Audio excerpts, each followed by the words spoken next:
Hello friends, welcome to knowledge world. India की economic development या India की GDP growth को देखकर इंडिया की स्ट्रैटेजीज को स्टडी करना इंपॉर्टेंट बनता है।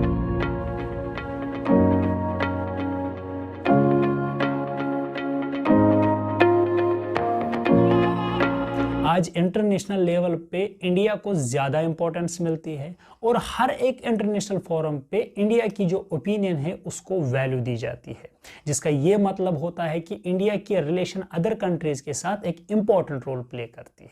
सबसे पहले अगर आपको पता होगा, एक कंट्री के डेवलपमेंट के लिए कुछ चीज़ें इंपॉर्टेंट होती है, जैसे foreign direct investment, financial assistance, transfer of technologies for schemes and programs like Make in India, Skill India, Digital India, Clean India। लेकिन ये तभी पॉसिबल होता है जब एक कंट्री की अदर डेवलपिंग कंट्रीज के साथ रिलेशन अच्छी हो, लाइक फ्रेंडली हो, लवेबल हो, सपोर्टिव हो। और दोस्तों, एक कंट्री को इंटरनली स्ट्रांग होना पड़ता है, तभी एक कंट्री एक्सटर्नली स्ट्रांग बनती है। अगर एक कंट्री इंटरनली वीक होती है तो वो कभी भी इंटरनेशनल लेवल पर अपनी ओपिनियन डोमिनेट नहीं कर पाती है। इसीलिए आप लोगों ने सुना होगा, एक पुअर कंट्री हमेशा डिपेंड होती है डेवलप्ड कंट्रीज के ऊपर। दोस्तों, इंडिया आज अपनी फॉरेन पॉलिसी की वजह से ही टॉप 10 डेवलपिंग कंट्रीज में काउंट किया जाता है।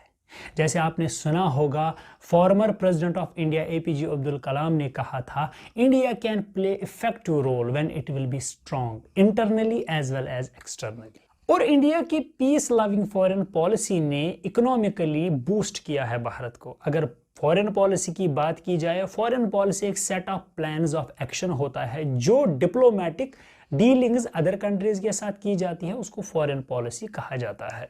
दोस्तों, हमेशा से इंडियन फॉरेन पॉलिसी के 4 मेन गोल रहे हैं, जिनमें सबसे पहले इंडिया को प्रोटेक्ट करना होता है एक्सटर्नल थ्रेट से, दूसरा होता है external environment lovable, peaceful, supportive बनाना होता है, सो दैट कि बैड टाइम्स में इंडिया को सपोर्ट किया जाए। थर्ड होता है इंडिया की जो ओपिनियन है उसको वैल्यू मिले इंटरनेशनल लेवल पर। और फोर्थ वन आता है इंडिया की डायस्पोरा की प्रोटेक्शन की जाए। दोस्तों, अब अगर इंडिया की बात की जाए, India world second largest populated country है, world third largest military expenditure, world second largest armed forces, world fifth largest economy by GDP and world third largest economy by purchasing power है। दोस्तों, आपको पता होगा, Indian foreign policy time to time change हुई है, लेकिन चाहे कोई भी गवर्नमेंट हो, फॉरेन पॉलिसी ऑफ इंडिया कुछ बेसिक प्रिंसिपल्स पर ही बनती है। लेकिन यहाँ पर एक इंपॉर्टेंट पॉइंट है, आपको पता होगा इंडियन फॉरेन पॉलिसी का फाउंडर जवाहरलाल नेहरू को माना जाता है, क्योंकि आज़ादी के बाद प्राइम मिनिस्टर के साथ साथ उन्होंने फॉरेन मिनिस्ट्री का पद भी अपने पास रखा था। और ये माना जाता है कि पॉलिसी मेकिंग में उनका बहुत कंट्रीब्यूशन रहा है, जिसकी वजह से उनको फाउंडर ऑफ फॉरेन पॉलिसी माना जाता है। और अगर आज इंडियन फॉरेन पॉलिसी की बात की जाए तो इंडिया का गोल सेट है to become a regional super power. और आपको ये भी पता होगा कि इंटरनेशनल लेवल पर इंडियन फॉरेन पॉलिसी की वजह से ही इंडिया को इतना सारा सपोर्ट मिलता है। दोस्तों, इंडिया की फर्स्ट फॉरेन पॉलिसी बनाई गई थी ये कंसिडर करके, being second world largest populated country, India को एक यूनिक फॉरेन पॉलिसी होनी चाहिए, जिसमें एक इंपॉर्टेंट पॉइंट देखने को मिलता है, इंडिया को अदर कंट्रीज के इंटरनल अफेयर्स में इंटरफेयर नहीं करना होता है। लेकिन अगर कोई अदर कंट्री इंडिया के इंटरनल अफेयर्स में इंटरफेयर करता है तो इंडिया बिला झिझक इंटरवेंशन कर देता है। दोस्तों, आपको पता होगा, today self dependent and confident India को रेस्पेक्टेड कंट्री माना जाता है इंटरनेशनल लेवल पे, और यह संभव हुआ है डोमेस्टिक स्टेबिलिटी और फॉरेन फ्रेंडली रिलेशन की वजह से। दोस्तों, बिसाइड्स कॉन्स्टिट्यूशनल प्रिंसिपल, कुछ और प्रिंसिपल्स भी है जो गवर्न करते हैं इंडियन फॉरेन पॉलिसी को, जिसमें सबसे पहले आता है पंचशील। दोस्तों, यहाँ एक और इंपॉर्टेंट पॉइंट है, जब लॉ मेकर्स ने ऑब्जर्व किया world war first and world war second में कि किस तरह अदर कंट्रीज की इकोनॉमीज डिस्ट्रॉय हुई, जिसके बाद ये कहा गया कि peace is a basic root of development. और दोस्तों ये देखा जाता है इंडिया भी प्रेफर करता है peaceful and friendly relation with other countries, particularly a big power of region that is China. China के साथ और एक एग्रीमेंट साइन हुआ है जिसका नाम है पंचशील, जिसके 5 प्रिंसिपल्स है, जिनमें सबसे पहले आता है mutual respect for each other, दूसरा आता है non aggression against each other, तीसरा आता है non interference in each others internal affairs, fourth one आता है equality and mutual benefits, fifth one आता है पीसफुल कोएग्जिस्टेंस। दोस्तों आपको पता होगा पंचशील को बोला जाता है 5 प्रिंसिपल ऑफ पीसफुल कोएग्जिस्टेंस, जिसको 29 अप्रैल 1954 में साइन किया गया था। इन 5 प्रिंसिपल्स को डिफरेंट एग्रीमेंट्स में इंक्लूड किया गया था, जैसे बंडन डिक्लेरेशन आता है। और इंपॉर्टेंट पॉइंट यहां पर इंडियन फॉरेन पॉलिसी को कंडक्ट करने में ये महत्वपूर्ण रोल अदा करते हैं। दूसरा होता है पॉलिसी ऑफ नॉन अलाइनमेंट। ये इंडियन फॉरेन पॉलिसी का एक इंपॉर्टेंट फीचर है जिसको नॉन अलाइनमेंट मूवमेंट कहा जाता है। इसका एक कोर एलिमेंट होता है कि ये इंडियन फॉरेन अफेयर्स में इंडिपेंडेंस मेंटेन करता है, which means not joining any military alliance, जो कि नेटो की शक्ल में आज है।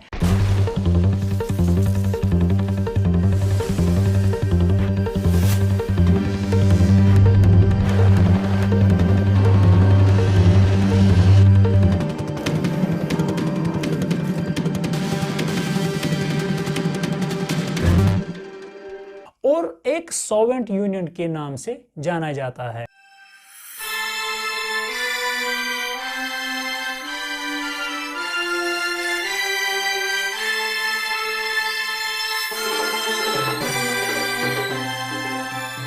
इंडिया आज इंटरनेशनल डिस्प्यूट्स में इसी फीचर की वजह से अपनी मर्जी से वोट कास्ट करता है। दोस्तों तीसरा होता है the policy of anti colonialism, imperialism and racism.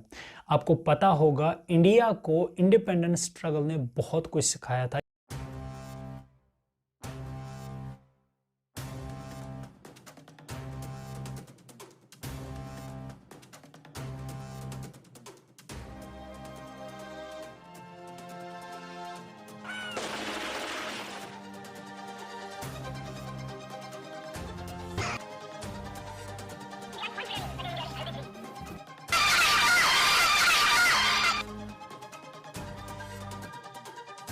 जिसमें इंडिया के लीडर्स को युद्ध लड़ना पड़ा था कॉलोनियलिज्म, इंपेरियलिज्म और रेसिज्म के खिलाफ।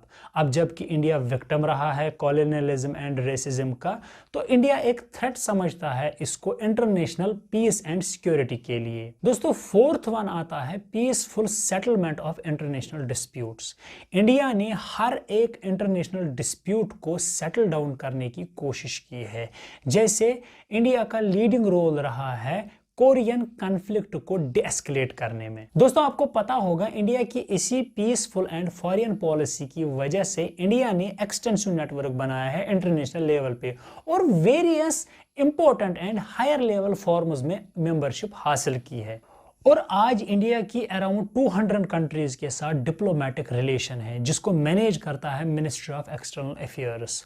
इंडिया वेरियस इंटरनेशनल कम्युनिटीज का मेंबर है, जिसमें G20, BRICS, non alignment movement आता है और सबसे important India UN peace keeping mission में भी एक पार्टिसिपेंट है। दोस्तों ये सवाल मैं आप पे छोड़ता हूं, क्या इंडियन फॉरेन पॉलिसी की वजह से एक बहुत बड़ा ख्वाब मेक इन इंडिया पूरा हो रहा है? आपको क्या लगता है कमेंट सेक्शन में ज़रूर बताना। और अगर आप और इन्फॉर्मेटिव वीडियोस देखना चाहते हो तो इस चैनल को सब्सक्राइब करना। मिलते हैं नेक्स्ट वीडियो में। Thanks for watching.